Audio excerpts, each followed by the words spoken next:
welcome to So Very Wrong About Games, a board gaming podcast about board games. My name is Michael Walker, and I'm here with my great friend, Mark. How are you today, Mark? I'm very well, Walker. How are you? I'm good. We're, wrapping up the year.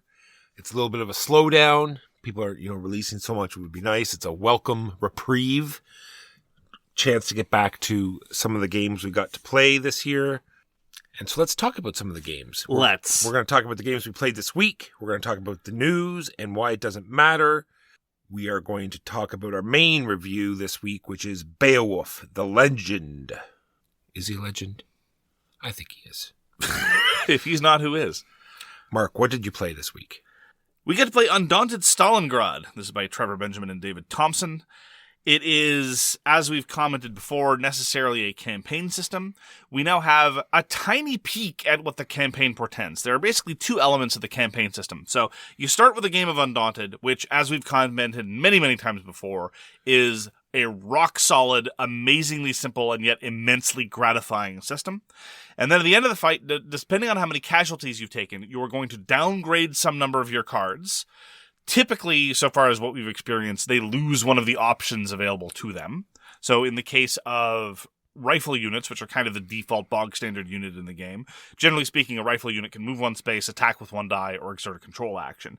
And the downgrade so far we've experienced with those soldiers is they lose one of the three actions on the card. Now, this doesn't mean the unit can't do the action anymore. It just means that when you're ordering the unit with that card, it can't do it. So if you've got in your hand two downgraded cards, one that can't move, one that can't control, you can still move and control. Play the card that can't control to move, and play the card that can't move to control. Anyway. And then you also get to upgrade two cards, and this tends to be the converse. Suddenly you have machine gunners who can overwatch, or suddenly you have machine gunners that attack with more dice. So far, so good. That seems fine. I don't expect that to fundamentally change the mechanics of the game, which is all right. The other thing that we are told will happen is that the topography of the city will change based on who controls what. So in our example, the Germans ahistorically controlled January Square in Stalingrad. Pavlov's house did not become Pavlov's house because Pavlov never got there. It is instead Franz's house, or something. And this might have future consequences. So, in addition to being guided by specific choose-your-own-adventure style pathing, not in terms of choosing paragraphs, but in terms of pathing, like, well, the Germans won this scenario, so next scenario is 2B, we might see more things in future. I'm very curious about what might happen. Again, it's a very simple system. It doesn't need to do anything to wow me. I'm happy to sign up for whatever scenarios it wants to give me. And thus far, the changes have been appropriately minimal, despite the fact that there's a universe of components inside the box. My one concern going in is that after the campaign is over, you might be left thinking, well, that's an awful lot of components I didn't use. Now, there's not really a whole lot of spoilers, so then I guess the idea is try it again, but then if you have the same win-loss conditions, you're not going to see new stuff. There's no way to deliberately go and see new stuff, although maybe by the end of it, I'll be a little bit more sanguine about saying, I just want to play these specific scenarios, forget the campaign system. Maybe I should already just get over that and do that now. But anyway, that is some of our subsequent experiences with Undaunted Stalingrad. Yeah, looking forward to more games. I'm glad they put this set out because, people just want to play it. They have lots of other sets that they can pick up. This is definitely an interesting, different turn on the system. I got to show Mark a game called Tiletum. This is Simone Luciani and Daniele Tascini design. Simone Luciani and Daniele Tascini. Put out by Board&Dice. Mark, what did you think? It's all right. Pretty good. I guess I'd be willing to play again. It is aggressively beige. Normally, in the Eurosphere, we talk about things being aggressively sepia, but here it's just there's just no color. It's just this very pale off-white everywhere all over the board, everywhere all over the player boards. It is a dice drafting game where every turn to do an action, you're drafting a die, and the sum of the resources in action you'll do matches to 7, so you might get 2 resources and 5 actions, or 3 actions and 4 resources, etc. And not a whole lot of player interaction. It's got the kind of scoring that I initially associated with Terra Mystica, but now seems to be everywhere. At the end of the round score for each of these things that you've done, which is increasingly prevalent. We've seen it in a lot of different places, Barrage included.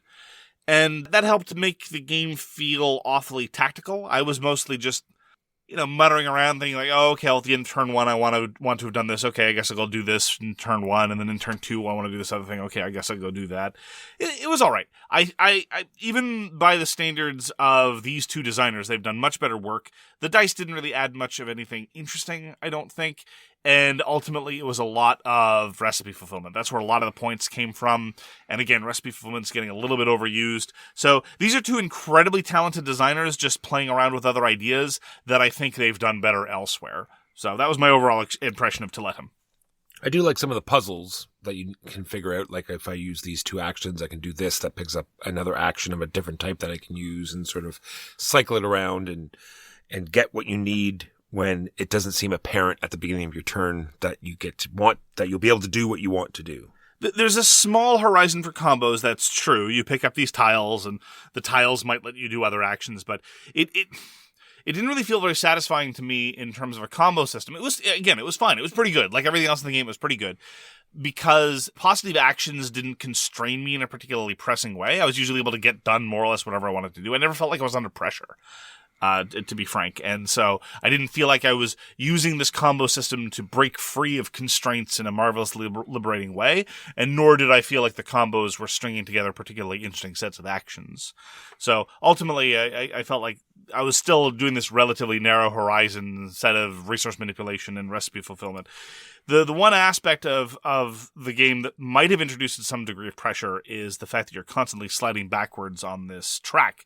It is not a very tracky track, so I didn't mind it, but everyone is sliding back at the same rate, and so whatever competition there might exist to advance on this track to score points and or other resources is kind of just smoothed out by the fact that everyone's in the same boat.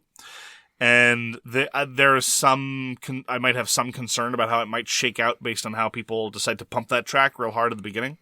So, true, it would be interesting if there was another sort of branch of the game that manipulated that track. As in, like, when you went back, because you've done something else, you don't go back as far. Or if you could cache presence in that track in for other things, that might expand the combo horizons. Again, not trying to redesign the game, just in terms of, it was a relatively straightforward affair. It wasn't overlong. It wasn't a sprawling mess of disconnected mechanisms, and so no serious criticisms on that score. Just again, even when compared to some of the work of the other Italian masters, I'd rather go play those games. I did like because you're rolling the dice at the beginning of every round, and we were starved for some actions at the beginning of the game, so I liked how that sort of manifested itself in our game. Kind of, although there is that wild space, which I constantly forgot existed. That was just on me. I was thinking, oh, there's so few actions available for this kind of thing. Oh, well, I better grab that quickly, feeling very pleased with myself. And then immediately thereafter, on your turn, it's like, oh, okay, I'll take the wild space and do that action 5 times. Like, oh, I guess I should have done that. That is Tiletum. We also got to go back to Green Team Wins. Green Team Wins is the party game of in-group, out-group psychology, popularity, and the fleeting nature thereof. And it has now become catchphrase territory, basically, in our group. Someone will say something that seems either not particularly popular at the table or indeed kind of shows some sort of contemptible, free-spirited independence. What's the line from Pride and Prejudice? Abominable, conceited sort of independence. And we immediately say, oh, that's some Orange Team thinking right there. Yeah, back to your Orange Team. Back to Orange Team. We're the Green Team jocks over here. We don't abide such independence thing.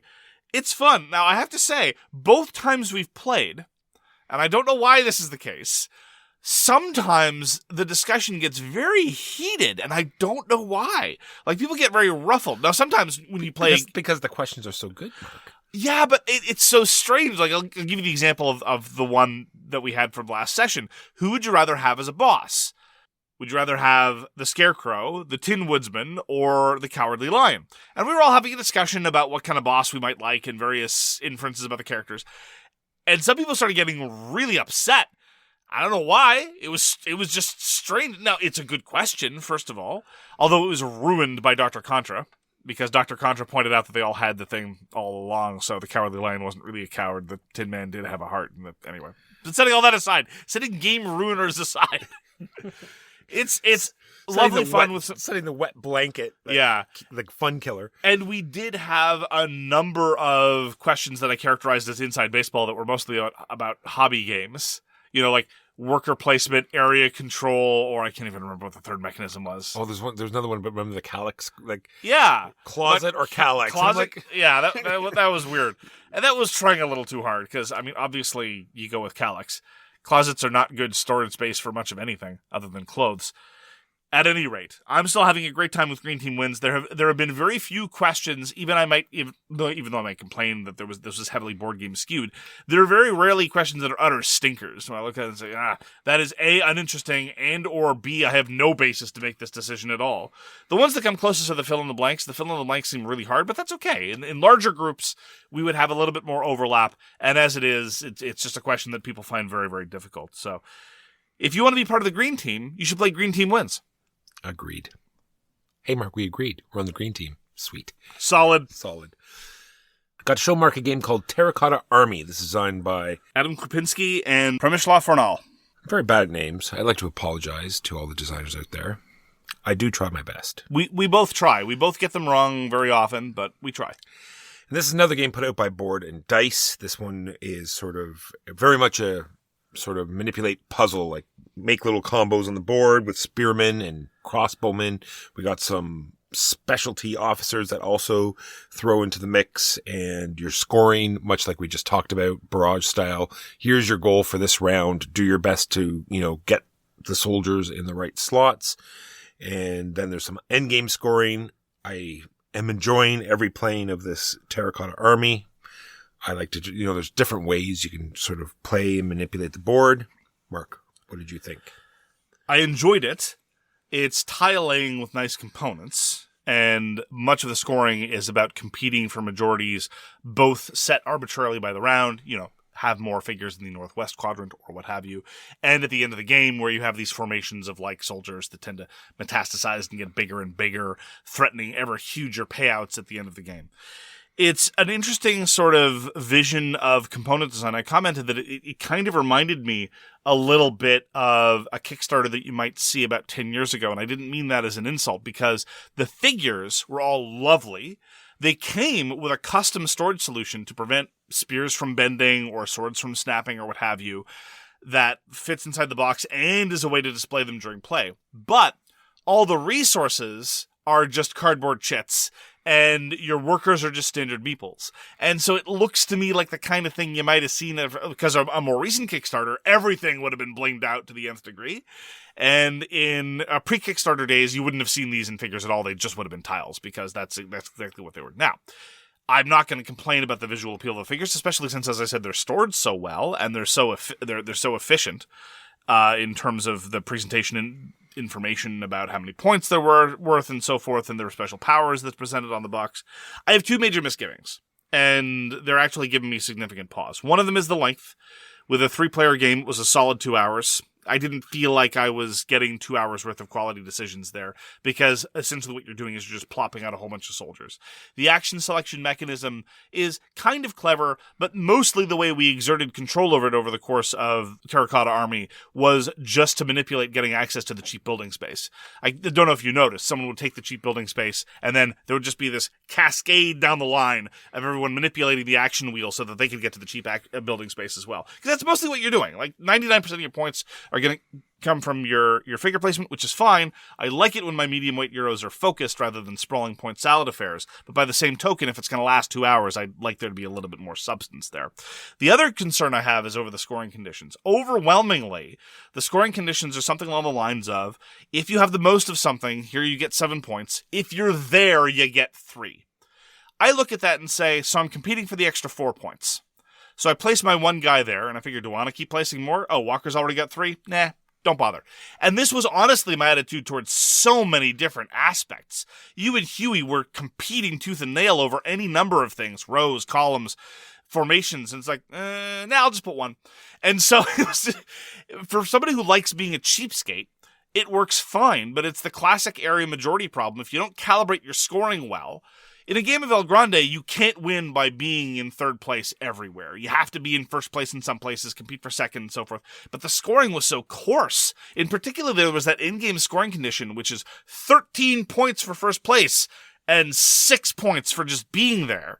That to me is not a 13-point prize. That's a 7-point prize. So I just snuck in under the wire with all these tokens showing up, and it did me very well. And so consequently, I would have much preferred if I'd had more incentive to actually compete with the other players, because I love tiling, I love area majority. Didn't feel like area majority. I think they just mostly want you to be able to like plan for multiple things where, you know, if you're just competing for that one big prize, then you're not sort of spread out and dipping your hand in all the different areas. Sure, but prioritization questions like that are some good decision-making points sometimes in games.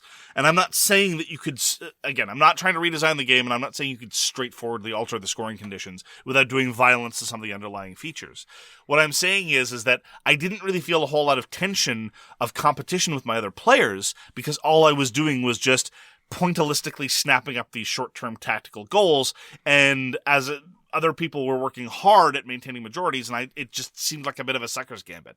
Now, would that work out differently in a 4-player game? Probably not. Maybe. I don't know. I'd probably be willing to play again, but it's an awful lot of game for not a whole lot of tense decision-making as far as I'm concerned. I liked the earlier rounds quite a bit, because in the earlier rounds, where you could only build a few times and everything felt very expensive and difficult, there was sometimes this opportunity to break in and get the full 7 points, and no one else was there for the 3 or 4 point second place. By the time you get to the 3rd, 4th, 5th round, everybody's everywhere, and the marginal cost of competing didn't seem worth it for the marginal point increases. That was my perspective, and so if you chopped off the last even 2 rounds, maybe, again, changing the rest of the game without doing violence, blah, blah, blah, that might work, but then you'd have a less visually impressive set of terracotta soldiers. So I thought visually it was very appealing, thematically it was fine, and I like a lot of the mechanisms involved. I just, the scoring and the length give me significant pause. Because it wasn't very much ramp up like we like in some games, right? It's pretty well doing the same thing over and over again. Yes. The board does fill up, and sometimes there's a bit of a puzzly thing. It's like, oh, I, snuck a guy in there, and that, connected these things together, and that's true. Sometimes it was a little rewarding then, but that's a good point.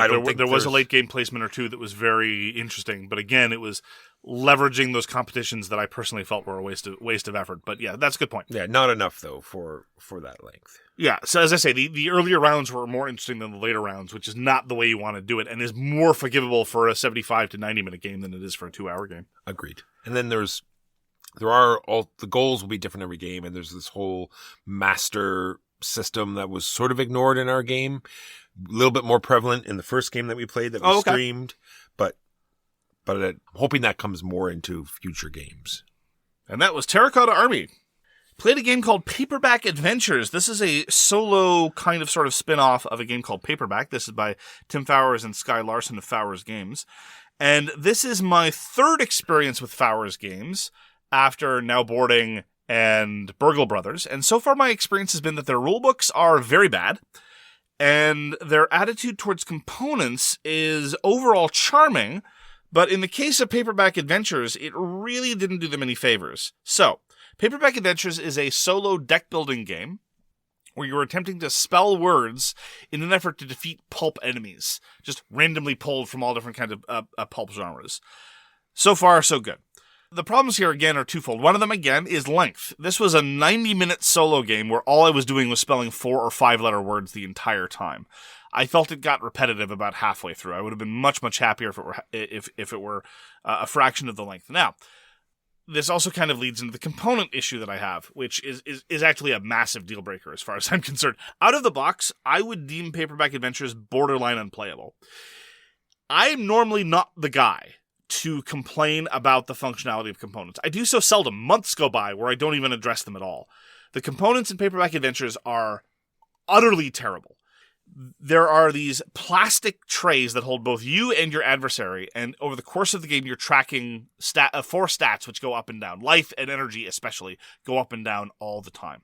They're tracked with these anodized aluminum trackers that fit into slots in the plastic trays, and they are very snug. Right around round 2, I found manipulating the components a huge pain. It was a source of dread every time I had to do everything. And every turn, you're like, well, I spent an energy to cost them 2 life. I then play the card, which does 3 damage to them, and then I take 4 damage to me. And that would be a quick turn. And every time with the components as designed, you're supposed to pry them out of these incredibly stiff places and then shove them into this very, very stiff section. And because the light plastic probably lifted the whole thing out of the box. Yeah. You got to brace the tray. Now, as a consequence, what you then do is, well, like, Mark, don't be such an idiot. Just don't shove it into the component. Just have it lie there. Sure, fine.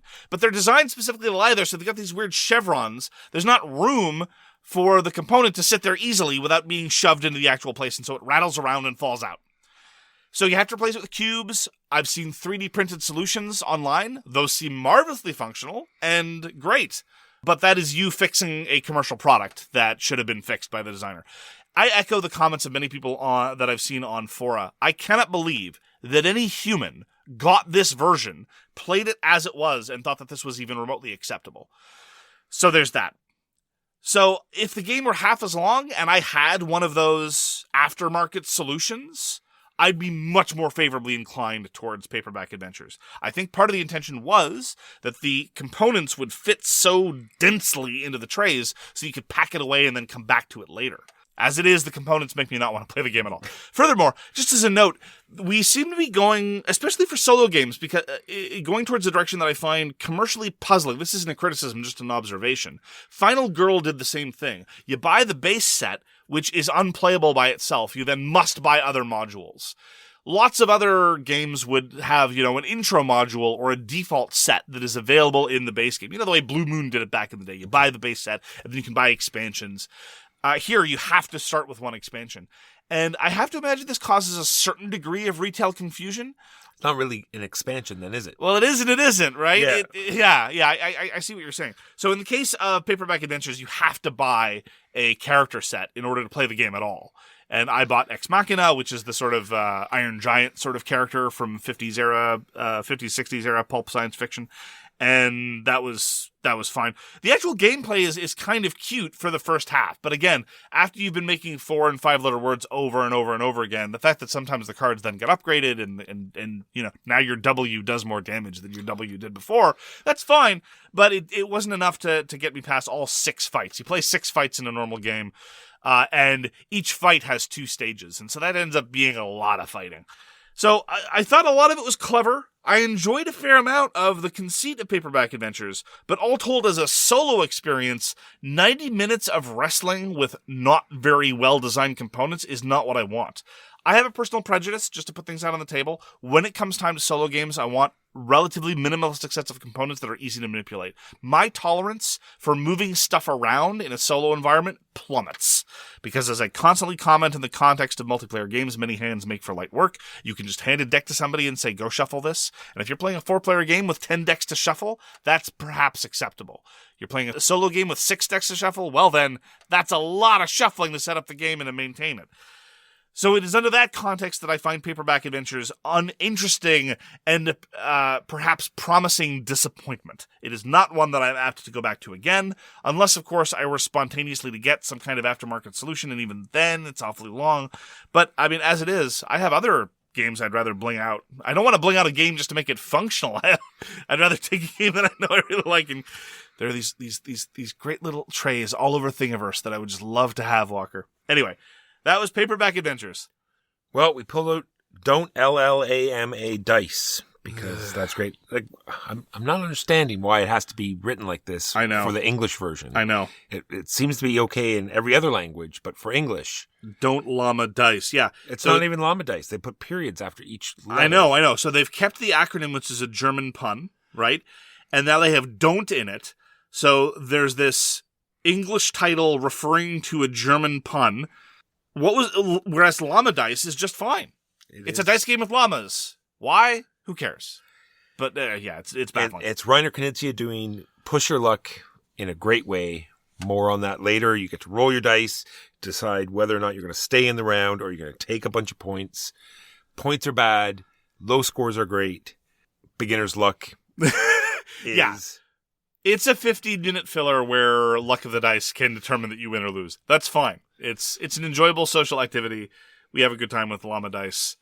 Not the deepest game in the world, not even remotely the best Reiner Knizia push your luck game in the world, but definitely fast and cute. L.L.A.M.A dice. By Amigo. Played Robotech Reconstruction. This is a review copy we got from the designer, Dr. Witz of Strange Machine Games. Dr. Witz is the pseudonym of the pair of Aaron Honsovitz and Austin Smokovitz. It is a coin-inspired, that is to say, the Counterinsurgency series by GMT, 4-player game of the period in Robotech after the First Space War.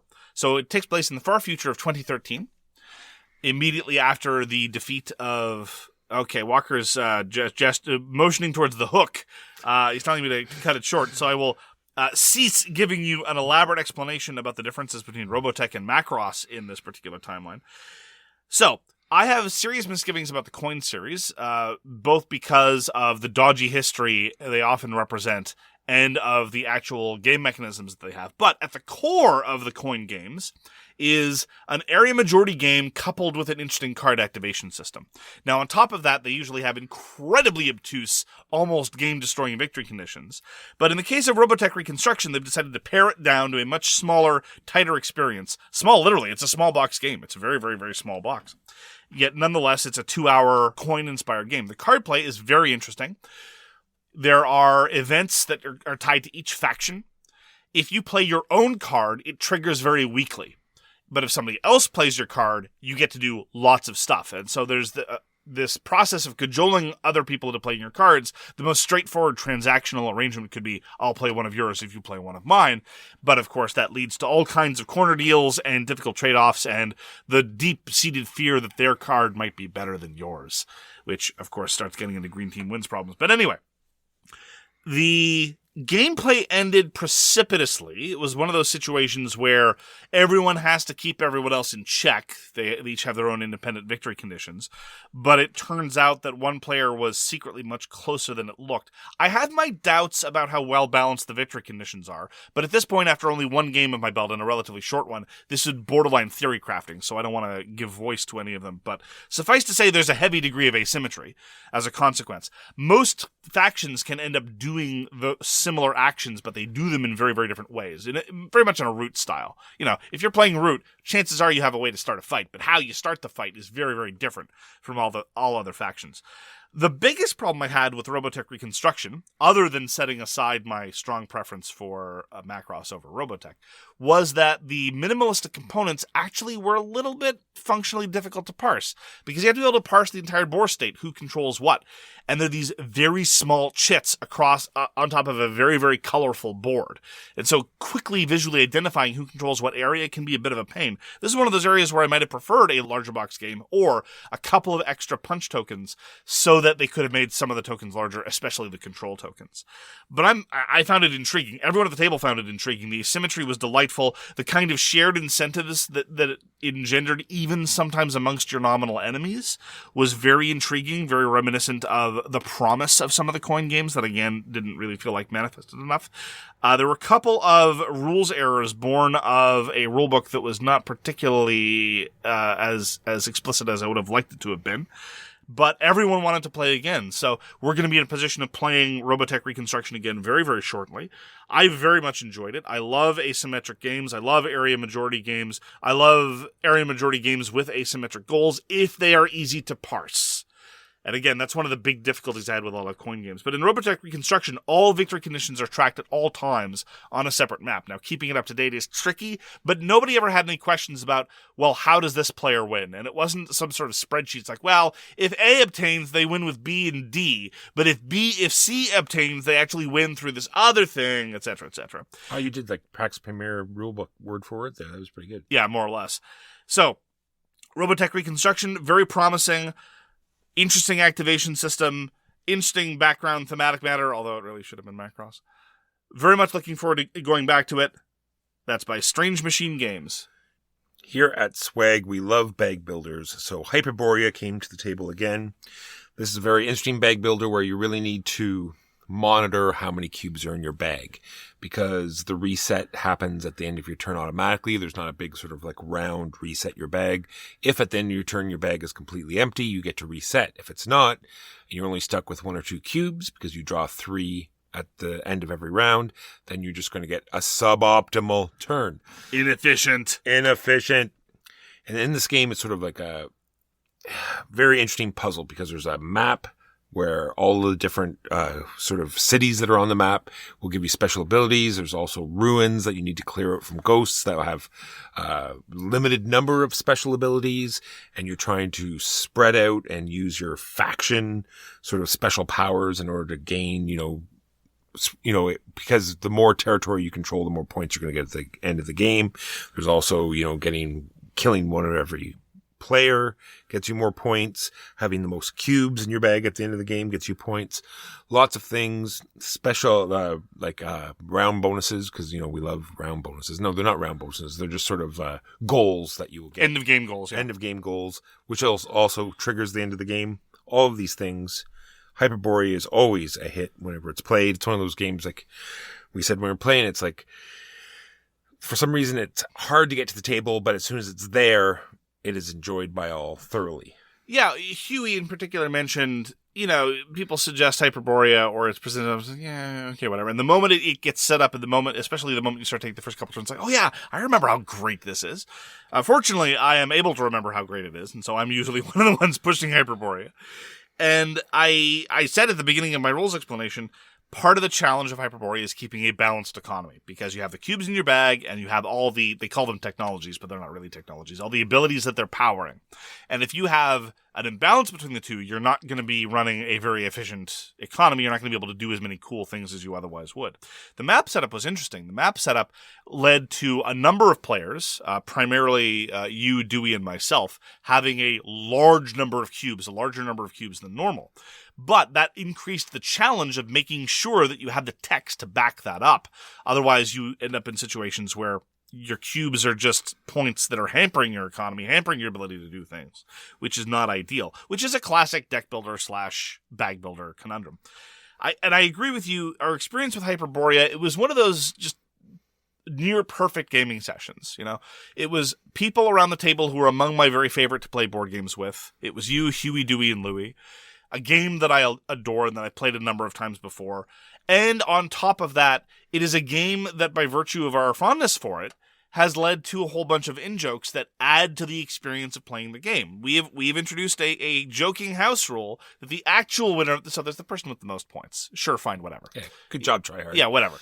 The actual winner of the game is the one who's accumulated the best menagerie, because the tech cards that you purchase, many of them, the world isn't very fleshed out of Hyperborea, but many of them have bizarre creatures like flying manta rays or weird dinosaurs or multi-horned quadrupeds pulling... Anyway, just a tech card that says wagons that lets you move around the map might have some bizarre, fantastical beast attached to it, which is a lovely little flourish and has allowed us to have this bizarre little house rule. So we were able to appreciate the game on a thematic level, which is probably outstrips the game's actual thematic chops.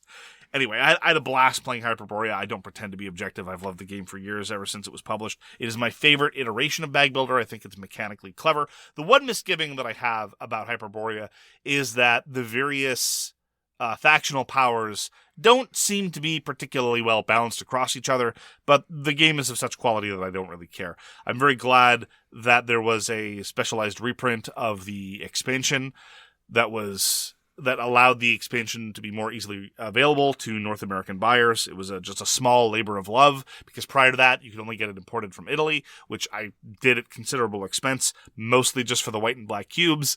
But again, this was another instance of, you play the game, everyone enjoys it, like, yeah, we need to play this again real soon, so we probably will. I need to embrace that expansion, because I don't think I've ever... Because it's like, you can use white cubes here, but not here, and black cubes here, not there. It's like, oh, that's too confusing. It's not that bad. I know. I'm just saying how I'll just enjoy the game how I enjoy it, but I really should sort of fully embrace this expansion and try to get the most out of it. I think it's an interesting trade-off, because it gives you economic flexibility at the cost of endgame points, which in your particular case might have been for the good, because you had a lot of cubes. It's true. That was Hyperborea by Andrea Chiasvesio and Pierluca Zizzi. Mark was nice enough to introduce Roll Camera, the film-making board game, to me and others. And this is put out by Keen Bean Studios. This is a review copy we got from the designer. So you're sort of making a movie production. You're creating these scenes. You're given a sort of template of what these certain notes you have to hit in this movie.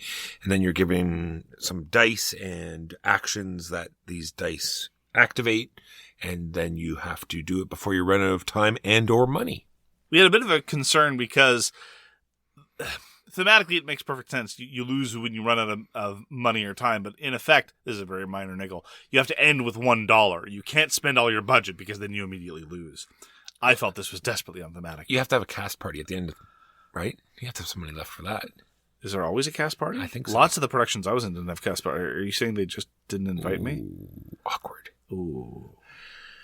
So yes, it was perfectly fine. If people wanted to play it, I would. I didn't find the actions interesting enough. Fair enough. The dice were, you roll the dice, you get your things, you get all sorts of things that you manipulate the dice to get what you need, but then just the actions themselves just seem blah. I agree with you for the most part. I do enjoy how you have a little spatial puzzle about how to orient your dice to satisfy the scene requirements. So you have to build the infrastructure in the form of sets that can accommodate the dice that have to be laid there to satisfy scene requirements. That, I think, is the most interesting use of the fundamental action element of the game. Part of me this is the fourth time I've played Roll Camera now, and I still enjoy it. I think it's a fabulous lightweight cooperative game.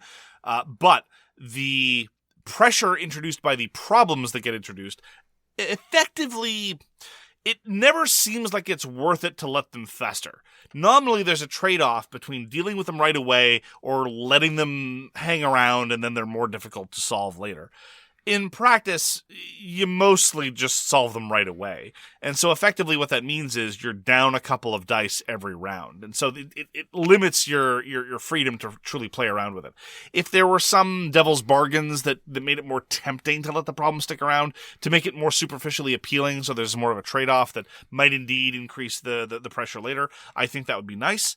But as it is, it was very well calibrated. We ended on the last turn with exactly $1 left in our budget, and we played with the B-movie expansion, which introduces a charming little token. So after we film a scene with like 3 robot heads, we have to ask, okay, which is the robot? In scene 1, it was the cactus that was the robot, which I thought was pretty interesting.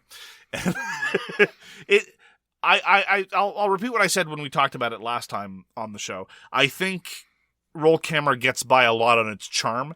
The problems are all very funny. The idea cards are all very funny solutions. The art is very evocative of these little bean things. I think they're supposed to be beans. They're either acting out scenes and emoting their hearts out or running around solving various problems.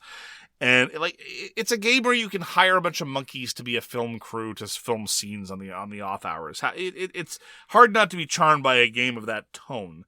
But I agree with you, the fundamental driver of the action selection, less engaging than it could have been. Yeah, and on top of that, it is a cooperative game, and because what you need to do is so evident and there's not very much hidden information, it leads into the quarterbacking and or alpha gaming a little bit more. Yes. Because it's obvious we need to do this, there's a scene that we need, so, you rolled the dice that you need, then can you do that? Can you do that action now? It's true.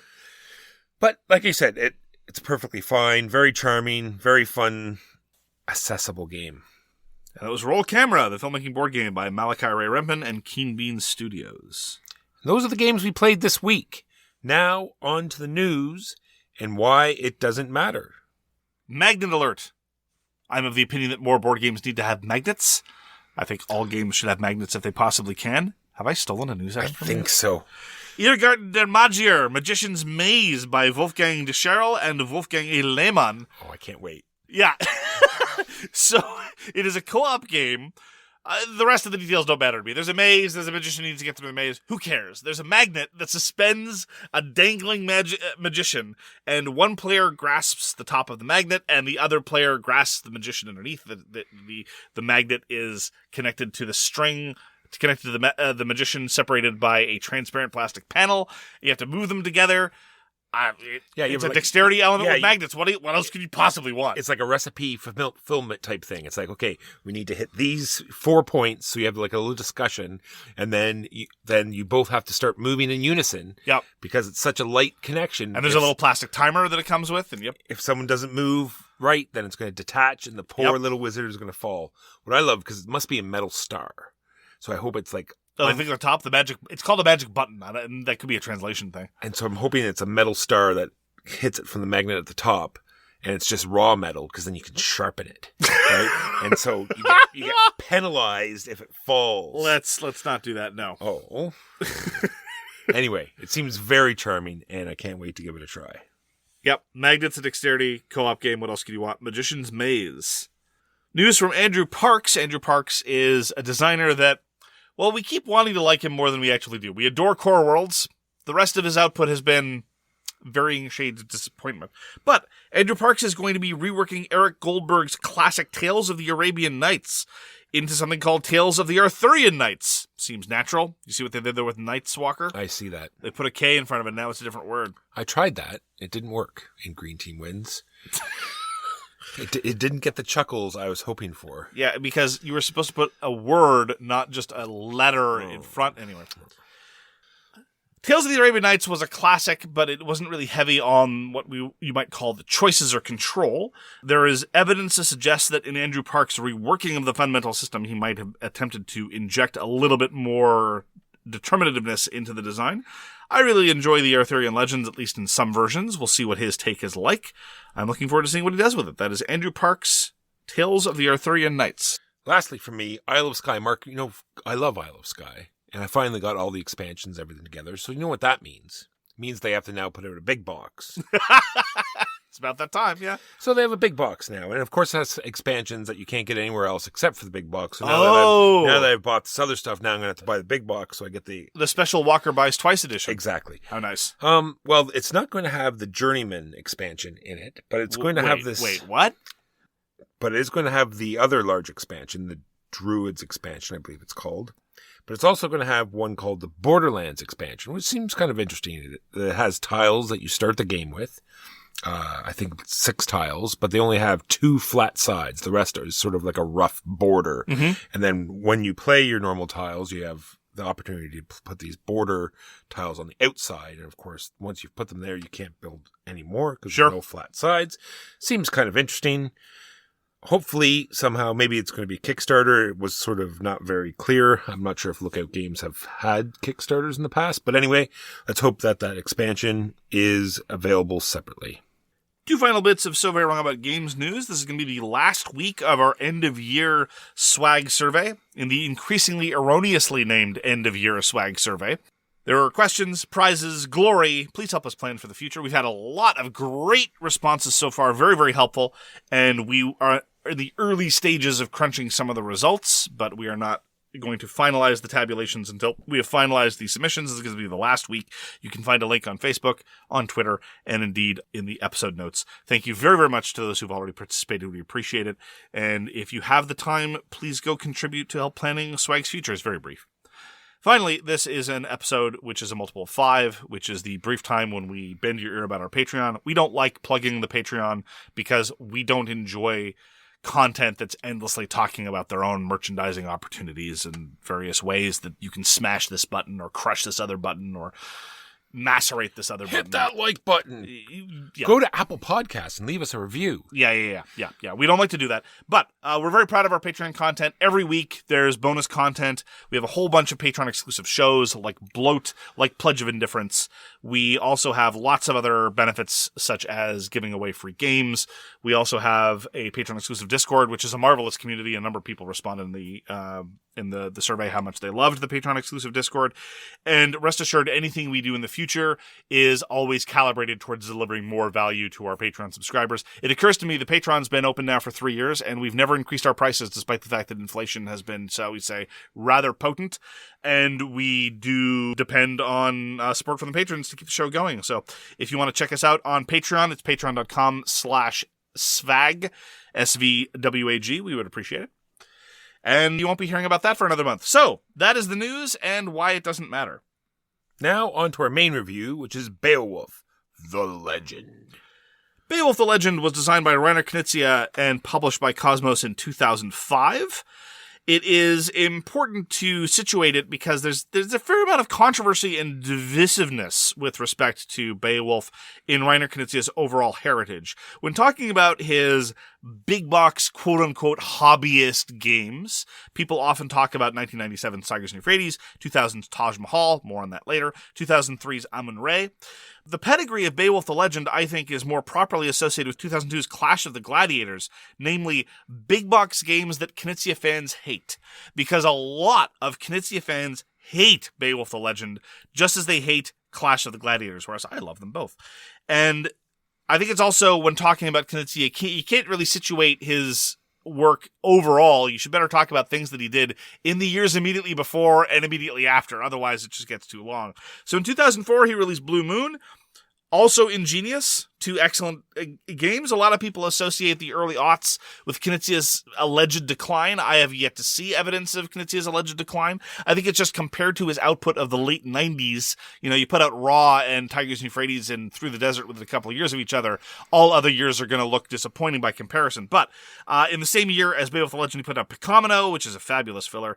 The year after that, he put up Blue Moon City. A couple of years after that, he won the SDJ with Celtus, which then became redesigned as Lost Cities, the board game. I don't think I've ever talked about that game. I adore it. I think it's a fabulous, lightweight, competitive evolution of the fundamentally solid Lost Cities board game.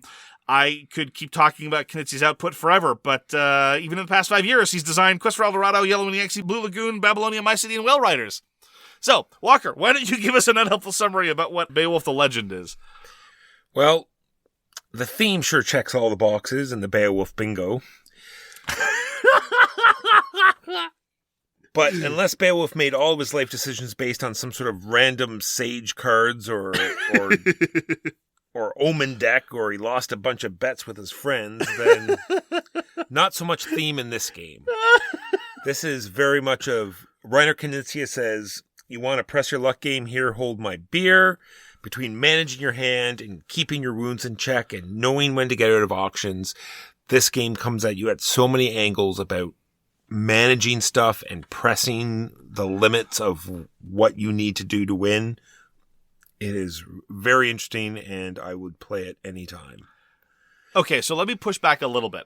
I think Beowulf the Legend is simultaneously among the most stereotypical of Euro themelessness, as well as about as good as you're going to get of adapting a famous piece of historical literature, all right?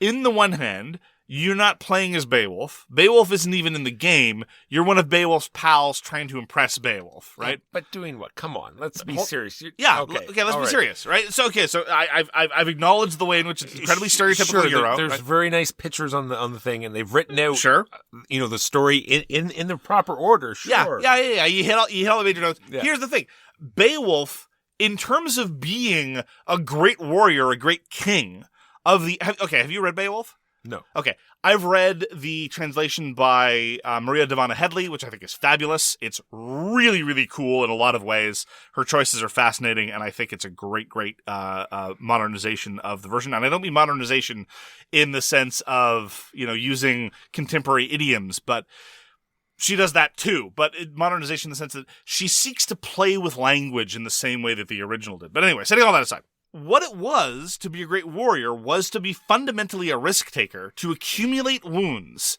to be there, to be in the action longer than your buddies, to be the one who is willing to stand up to the dragon and possibly get breathed in the face. Like, what is it to be a sort of pre-medieval Old English warrior than to accept risks for the sake of glory? And that's what the game is. So what else do you want? Seriously. All right.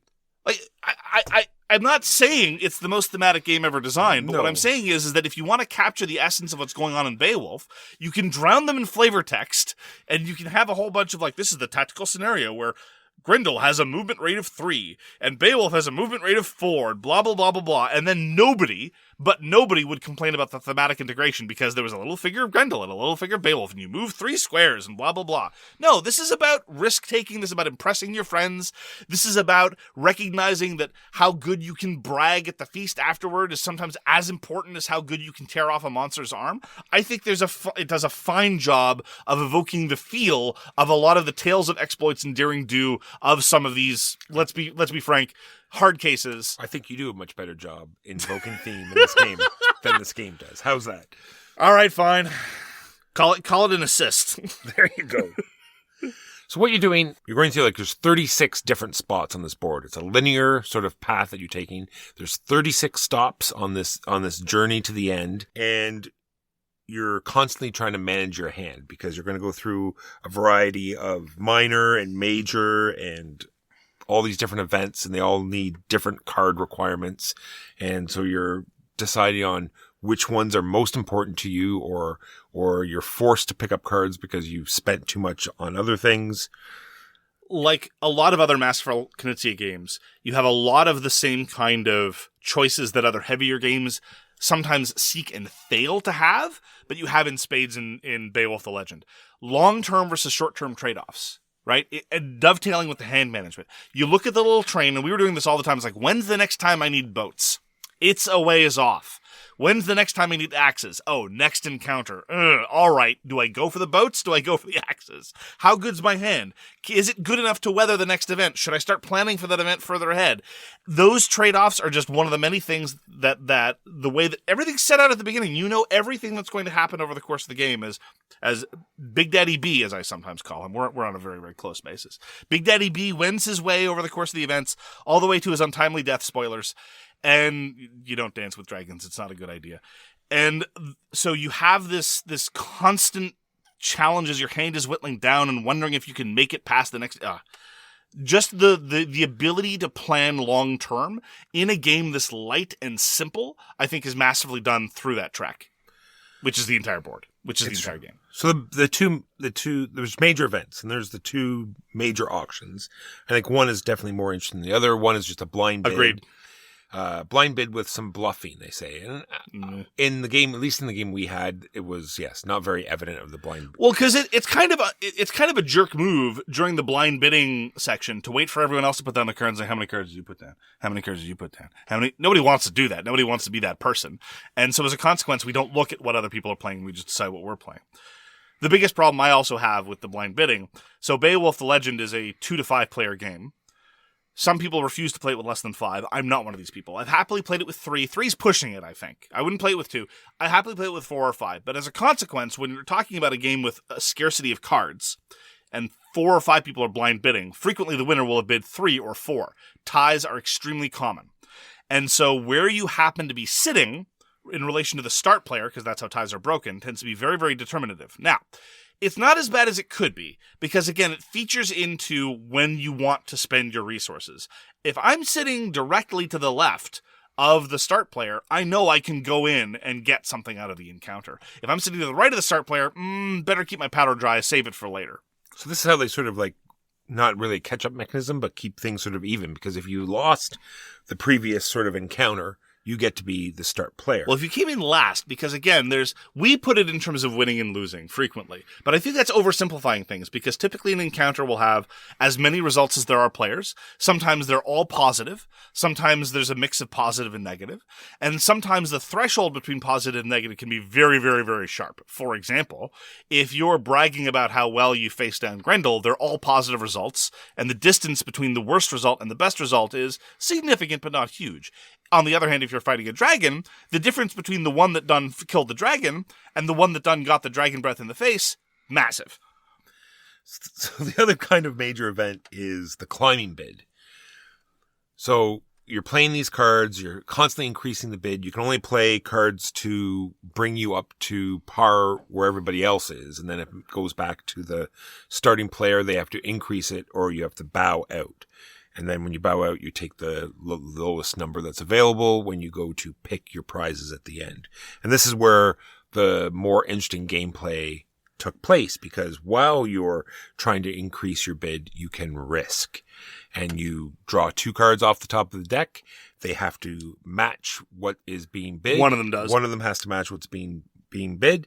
And if they don't, not only do you take a wound, but you're also out of that round of bidding. So if you were gambling, you had the cards you needed, but you just wanted to stay in the round later on. You wanted to just, try to supplement your deck with these free cards. And so there's that it is a huge decision space there. You're like, okay, well, this round I'll just play cards on my hand. Next round I'm going to do the gambling. I really enjoy it too. And this is where a lot of the controversy comes in. A lot of people argue that Beowulf the Legend is far too determined by luck. And I strongly disagree.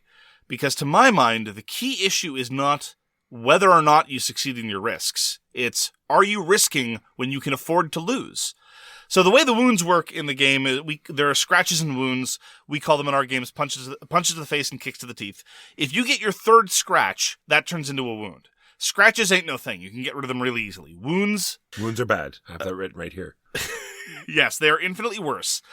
And so as a consequence, if you're risking when you have 2 scratches, you have to accept the fact that you have a very, very, very small margin for error. And you probably, I'm not going to say you should never do it, but your threshold for willingness to risk should be much, much higher. On the other hand, if you're routinely in a position where you've managed your cards well and you've managed your scratches well, you can risk with relatively no consequences all the time. And I think that a lot of people think back on games where somebody just seemed to be luckier because they kept risking all the time and ended up winning. Well, that's because they could afford to, usually. I can't remember. I played the game well over a dozen times. I really can't remember more than maybe 1 or 2 encounters where somebody won when they quote-unquote should not have, right? Under a straightforward probabilistic analysis. In our last game that we played and we streamed, I was involved in a contest with Warmboy, and the difference between first place and second place was determined purely by who got better pulls off the top of the deck from risking. That's fine. Like that level of margin, I'm okay with. I thought I had a card advantage going into it. It turns out I didn't. Turns out we were roughly equal in terms of card advantage. So the winner was determined by risking. Okay, sure. And then, like you said, it's just first and second. And the difference between that is negligible, because that's another thing you can sort of wager into your determine whether you're going to start risking or not. Because if two people are already out, then that's another way you're not going to lose very much. It's like, oh, well, why am I going to waste cards out of my hand and be, short for the rest of the game when I can just risk it? I'm still going to get 3rd, which is fine. Exactly. Especially when you can deal with the wounds that accumulate. If it makes the difference between 0 points and minus 15 points and you're risking all the time, well, you're asking for trouble. I don't think I've ever seen anyone play that recklessly and profit as a consequence. If I did routinely, then the game I would probably feel too luck driven for me. But as it is, overwhelmingly, it's more about the people who are clever about knowing when to risk than about the determinations of the risk, and therefore I'm perfectly okay with it. It adds an element of tension, an element of drama, especially when the stakes are relatively low. So, procedurally, it adds a great deal of interest to what's going on. And what you're going to win is victory points, or these specialty cards, which have all sorts of symbols on them, or will mitigate, wounds that you're going to take, or let you draw more cards as more than normal. Lots of interesting stuff there. You can win gold. Gold is another interesting sub-element. Yeah, gold, because there's also... Oh, you didn't like the gold? I do. Well, I don't mind it, because a lot of times, this is yet another bidding. Another space will come up, and you'll say, no, start bidding gold, much like you bid with the cards. And because when you take gold, you have to take specific counters. Yeah, no change in Beowulf the Legend, ever. And I just found... Normally in Beowulf, you either you have a 1 and a 3. A lot of times, this is the gold. So someone starts the bid with 1, someone raises to 3, and then that's how it shook out definitely in our last game. But 2 gold is the amount of gold you get if you take gold from the regular reward space. Just regularly, it's not all pain in Beowulf, and a lot of the spaces it's just. Take your pick of some goodies. Here, have a couple cards. Here, have a couple cards or a scroll or some gold or 2 points or what have you. Or get rid of your scratches. So... Yeah, so the gold would get to a point, and then, you couldn't bid higher because A, you didn't have it, or you didn't want to waste... Oh, the auctions are much shorter, that's for sure, yeah.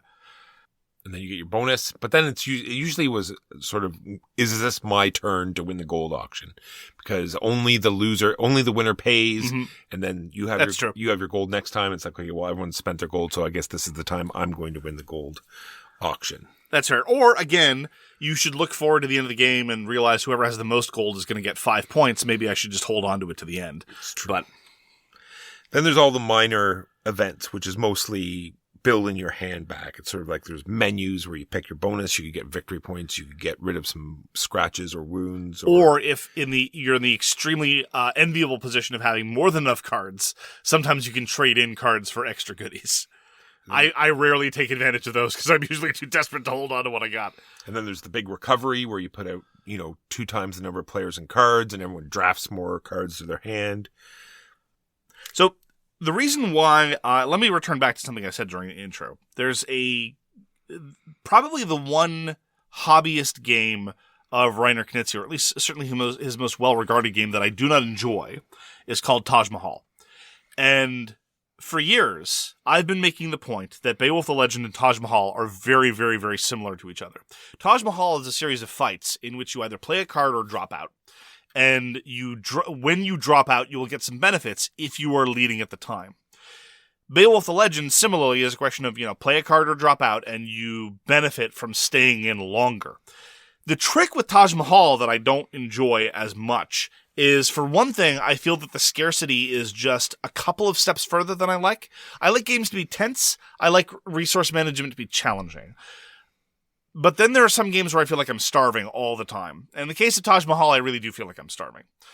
Furthermore, in Beowulf, again, pointing to the example of me and Warmboy, we got into just a game of chicken near the end for who was going to get first or second. Sometimes the game of chicken is between third and fourth. Sometimes it's between fourth and fifth, what have you.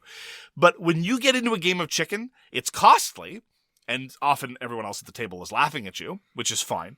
But you have some control about bowing out and still getting something out of it. In Taj Mahal, I've seen far too many games of chicken where you didn't know you were wandering into a game of chicken and you get nothing out of it. I once heard it described by somebody. I'm afraid I can't give the attribution. It was just a comment on Board Game Geek and I don't recall who it was. It's a game of chicken where you can't control when you get into fights and everyone who fights loses.